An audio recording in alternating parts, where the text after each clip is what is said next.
Petit, un- une petite précision, ce qui m'intéresse vraiment, tu sais, on a parlé tout à l'heure de la laïcité et tout.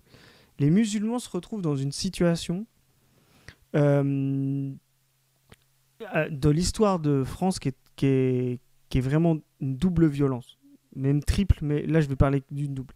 Ils sont vus aujourd'hui comme exactement étaient les juifs, tu sais, sous l'affaire Dreyfus. Voilà. Ils sont vraiment stigmatisés de la même manière, comme une nation dans la nation. Ah Donc on les oui. voit comme voulant l'extrême droite le dire, ils vont nous remplacer, demain ce Mhm. sera le califat, etc.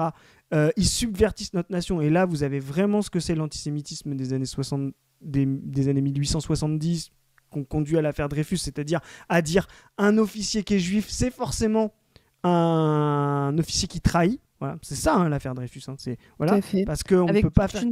tout un fond complotiste, tu sais, Hmm, vraiment complotiste, quoi. Le frérisme qui s'infiltrerait c'est ça. partout, le grand remplacement qui est en fait orchestré, etc.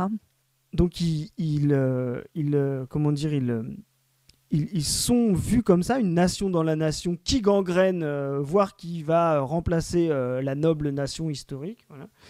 Donc ça, c'est porté sur eux. Et ils ont aussi une autre version, et là, qui vient de la gauche, qui est l'anticléricalisme.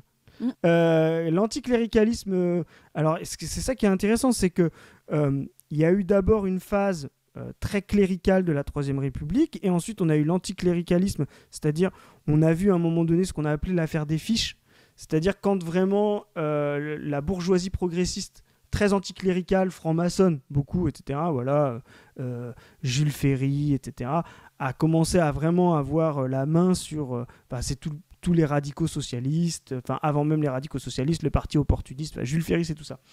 Euh, a commencé à avoir la main sur la Troisième République, on a vu un espèce de retour de bâton, un backlash, comme on dirait Mm. aujourd'hui.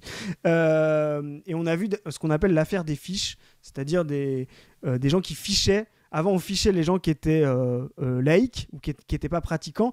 Et l'affaire des fiches, c'est fin du 19e, on fichait les gens qui allaient à la messe. Voilà, ça a fait une grosse polémique. Vous tapez l'affaire des fiches sur Wikipédia, vous trouverez.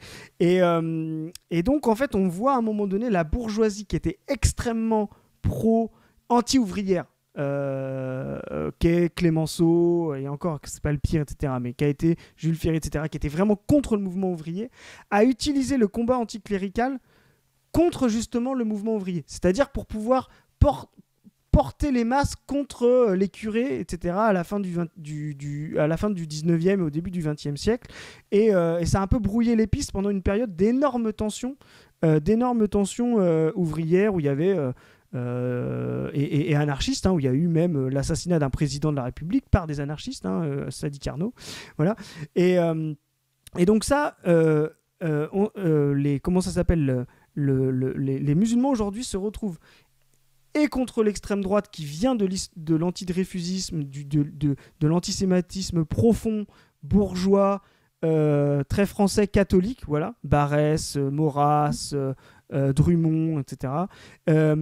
Et la gauche bourgeoise, très anticléricale, laïcarde, qui à un moment donné a préféré s'en prendre au curé plutôt que justement laisser le mouvement ouvrier avancer. Et ça, aujourd'hui, les musulmans se prennent ces deux trucs-là. On peut en plus prendre toute la partie euh, de l'indigénat, de la Bah oui. colonisation. Mais rien que déjà ça, tu vois, ces deux Mm. trucs-là, ces deux matrices qui sont très très importantes. Et d'ailleurs, je Ouais. rappelle un truc, la laïcité, la laïcité en 1905, c'était pour tout le monde, sauf pour les indigènes. Ouais. Parce qu'on voyait justement la religion comme un moyen de les contrôler. Donc Mm. c'est-à-dire que la laïcité a été refusée aux indigènes à ce moment-là parce qu'on les voyait comme trop arriérés à ce moment, dans les territoires indigènes et qu'on laissait les pouvoirs religieux qui étaient souvent de mise avec les colons pour pouvoir tenir les indigènes. Donc, donc, et là, je développe un peu sur un truc historique, mais je trouve ça très important aujourd'hui de comprendre que aujourd'hui, quand vous avez l'islamophobie, vous avez ces deux matrices-là, et que c'est pour ça que vous voyez des gens qui se disent de gauche, les Fourest, les Enthoven, etc. Eux, ils viennent de la tradition anticléricale, soi-disant, et c'est eux qui vont vous dire, mais l'opium du peuple, mais Marx, machin. Et vous avez les deux. Et là, vous avez une alliance des deux bourgeoisies historiquement progressistes ou historiquement réactionnaires pour taper sur les musulmans. Donc, force à nos camarades révolutionnaires, musulmans, non révolutionnaires, même conservateurs, etc. Toute personne qui, tape sur quelqu'un de musulman dans sa liberté d'exercer sa foi est un ennemi de la classe ouvrière. Parfaitement.